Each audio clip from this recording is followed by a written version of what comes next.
देख रहे हैं सुदर्शन न्यूज।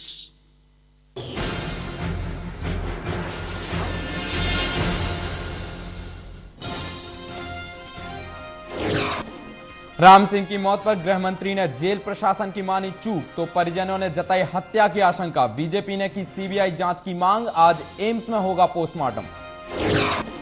बीजेपी ने तेज की मिशन 2014 की तैयारियां। पार्टी अध्यक्ष राजनाथ ने बोला पीएम मनमोहन सिंह पर हमला, कहा देश को अर्थशास्त्री नहीं यथार्थवादी पीएम की जरूरत। कुंडा के डीएसपी हत्याकांड में सीबीआई की जांच हुई तेज। सीबीआई ने पोस्टमार्टम करने वाले डॉक्टरों से की पूछताछ तो आदम खान ने कहा भैया राजा को नहीं मंत्री बनाना चाहिए। केंद्र सरकार रद्द कर सकती है यासीन मलिक का पासपोर्ट। पाकिस्तान यात्रा के दौरान मलिक ने की थी लश्कर-ए-तैयबा प्रमुख हाफिज सईद से मुलाकात। श्रीनगर में नजरबंद है यासीन। सड़क से संसद तक गूंजी यमुना बचाओ आंदोलन की गूंज। दिल्ली के अली गांव में रोके गए आंदोलनकारी, मांगें पूरी नहीं होने तक नहीं जाएंगे वापस। और भारत दौरा छोड़कर ऑस्ट्रेलिया लौटे शेन वाटसन ने दी टेस्ट क्रिकेट से संन्यास लेने की धमकी। टीम मैनेजमेंट ने 4 खिलाड़ियों को मोहाली टेस्ट के लिए किया था सस्पेंड। नमस्कार, मैं हूं संजय तिवारी और अब खबरें विस्तार से। सोमवार की सुबह 5 बजे तिहाड़ जेल में फांसी लगाने वाले दिल्ली गैंगरेप के आरोपी राम सिंह के पिता ने आरोप लगाया कि उसके बेटे की हत्या कर दी गई है। उन्होंने इस मामले की सीबीआई से जांच करवाने की मांग भी की है। राम सिंह के पिता मांगेलाल सिंह का कहना है कि वे 6 दिन पहले ही अपने बेटे से कोर्ट में पेशी के दौरान मिले थे और उसने बताया था कि उसकी जान खतरे में है। दूसरे कैदी उसके साथ दुष्कर्म करते हैं। मांगेलाल ने कहा कि राम सिंह ने खुदकुशी नहीं की है, उसकी हत्या की गई और फिर उसे फंदे पर लटका दिया गया। उसके बाद सबूत मिटा दिए गए। उन्होंने कहा कि उसका एक हाथ टूटा हुआ था और ठीक से काम नहीं कर पाता था। ऐसे में वे फांसी कैसे लगा सकता है। आपको बता दें कि इस मामले में आज राम सिंह के शव का पोस्टमार्टम होगा और उसकी रिपोर्ट के बाद ही मौत के सही कारणों को जाना जा सकेगा। गैंगरेप के मुख्य आरोपी राम सिंह के माता पिता का क्या कुछ कहना है, आइए सुनते हैं। साहब फांसी राम नोई बता रहे कि ने खुदकुशी करी है और बहुत से लोग कह रहे कि अच्छा हुआ है खुदकुशी कर ली, पर राम सिंह ने खुदकुशी नहीं करी है। राम सिंह का मर्डर किया गया, मर्डर के उसके फाड़ के राम सिंह लटका गया है। ब्लेड के निशान बताए कि ब्लेड के निशान ही मिले, उनके साथ में बलात्कार भी जेल। उसने सब गलती है गई, उन्हें अपनी गलती भी तो भगवान भी एक बार जो गलती मांग लेता तो परमात्मा भी माफ कर देते। उसने कबूल कर लिया मुझ पर गलती है गई। वो क्यों सुसाइड कर सकता जो सरकार वो कुछ सजा देता, वाने मांग मंजूर कर ले। और वहीं गृह मंत्री सुशील कुमार शिंदे ने राम सिंह की खुदकुशी पर कहा कि मामले की जांच के बाद ही कुछ कहा जा सकेगा। ये सुसाइड तो है, ये प्रिलिमिनरी रिपोर्ट है और ये सब इंक्वायरी में आ जाएगा। उसकी इंक्वायरी चालू है और उसके लिए Shri Hemraj metropolitan magistrate has been interested to conduct a magisterial inquiry into the incidents.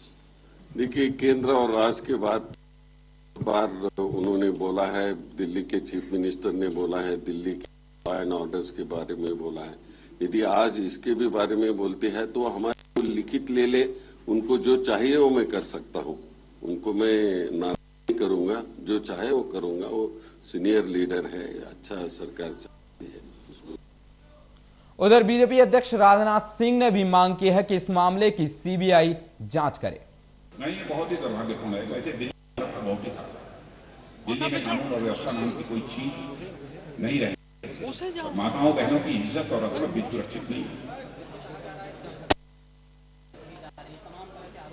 मैं समझता हूं कि पूरे मामले की निष्पक्ष जांच होनी और लेकिन विडंबना ये है कि यहाँ की जांच एजेंसियों को भी, जो हमारी इन्वेस्टिगेटिव एजेंसी है, उनको भी काफी हद तक इस कांग्रेस में पॉलिटिसाइज करने की कोशिश। आपने देखा है कि अभी तक सीबीआई का कोई भी डायरेक्टर किसी राज्य का नहीं बनता था, लेकिन इस कांग्रेस की हुकूमत ने सीबीआई के एक डायरेक्टर को नागालैंड का राज्यपाल बनाया। दिल्ली में सामूहिक बलात्कार के आरोपी राम सिंह के जेल के अंदर आत्महत्या किए जाने को लेकर आलोचनाओं को झेल रही कांग्रेस ने सीएम शीला दीक्षित पर लग रहे आरोपों को खारिज कर दिया है। कांग्रेस प्रवक्ता राशिद अलवी ने कहा कि वे नहीं समझते कि इसके लिए शीला दीक्षित जिम्मेदार हैं। जब कोई आत्महत्या करता है तो इसमें नैतिक जवाबदेही का सवाल कहां है। अलवी ने कहा कि वे ये नहीं कह रहे कि यह आत्महत्या है और अगर ऐसा है भी तो यह एक गंभीर मामला है। कांग्रेस प्रवक्ता के मुताबिक मामले की जांच हो रही है और सच जल्द ही सामने आ जाएगा। उन्होंने कहा कि हमें जांच रिपोर्ट का इंतजार करना चाहिए और जो भी जिम्मेदार होगा उसे सजा मिलनी चाहिए। गौरतलब है कि 16 दिसंबर को दिल्ली में चलती बस में एक छात्रा के साथ गैंगरेप की घटना हुई थी। इसमें राम सिंह मुख्य आरोपी था। बीजेपी ने मिशन 2014 की तैयारियां तेज कर दी हैं। पार्टी अध्यक्ष राजनाथ सिंह ने पीएम मनमोहन सिंह पर निशाना साधते हुए कहा कि देश को अर्थशास्त्री नहीं बल्कि यथार्थवादी पीएम की जरूरत है।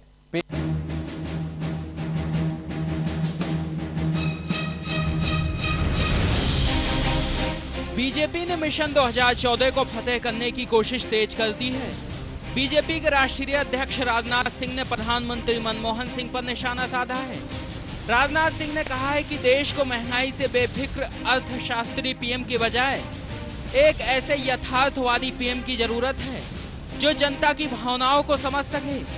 सोमवार को कोलकाता में बातचीत के दौरान बीजेपी अध्यक्ष ने दावा किया कि आगामी लोकसभा चुनाव में भ्रष्टाचार कांग्रेस को ले डूबेगा। कांग्रेस सरकार पर हमला बोलते हुए राजनाथ सिंह ने कहा कि पिछले 9 सालों में सरकार महंगाई पर लगाम लगाने में नाकाम रही है। बावजूद इसके हर 3 महीने पर पीएम मनमोहन सिंह महंगाई कम करने का वादा करने से गुरेज नहीं करते। बीजेपी अध्यक्ष ने कांग्रेस पर हमला जारी रखते हुए कहा कि जिस तरह से राम ने रावण का वध किया और ओबामा ने ओसामा को मारा, ठीक उसी तरह भ्रष्टाचार कांग्रेस को ले डूबेगा। राजनाथ ने पूर्व प्रधानमंत्री अटल बिहारी वाजपेयी के कार्यकाल का उदाहरण देते हुए कहा कि उनके कार्यकाल में महंगाई को पूरी तरह से नियंत्रण में रखा गया था। बहरहाल महंगाई और भ्रष्टाचार पर बीजेपी की सरकार को घेरने की कोशिश कितना रंग लाती है ये तो समय ही बताएगा। लेकिन एक बात तो तय है कि आगामी लोकसभा चुनाव में विपक्ष के पास इन मुद्दों को अपने पक्ष में करने का एक सुनहरा मौका है। सुदर्शन न्यूज के लिए प्रदीप शुक्ला की रिपोर्ट।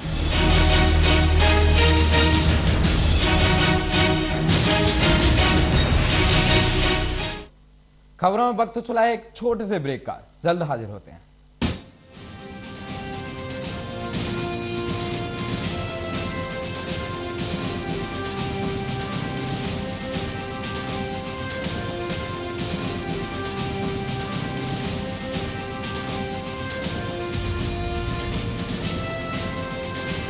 आप देख रहे हैं सुदर्शन न्यूज।